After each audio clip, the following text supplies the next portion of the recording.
Restructering. You're a great worker, Elaine, but leadership is looking for someone with a more polished presence. It was corporate code for, you don't look the part. They didn't say it outright, of course they wouldn't. But I saw it in their eyes, in the way they shifted uncomfortably in their chairs, in the forced smiles that didn't quite reach their eyes. Their carefully chosen words danced around the truth, but the message was clear. My performance wasn't the issue. My results spoke for themselves. The problem was me, my appearance, my presence, my packaging.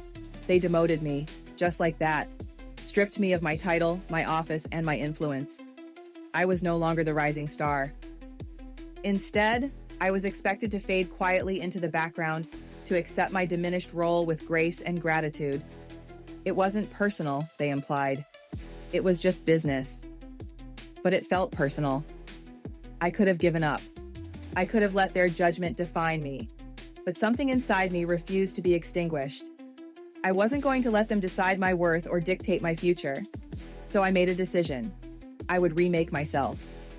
For 8 months, I poured every ounce of energy into transforming not just how others saw me, but how I saw myself. It wasn't just about losing weight or changing my appearance. It was about building power, inside and out. Boxing became my therapy. Running became my meditation. Every weight I lifted felt like a small victory over the doubts they had planted in me. I wasn't just shedding pounds. I was shedding the version of myself that they had dismissed. It wasn't easy. There were days when exhaustion threatened to pull me under, when self-doubt whispered that it would never be enough. But every time those thoughts crept in, I pushed harder. I reminded myself why I started this journey. Not for them, but for me.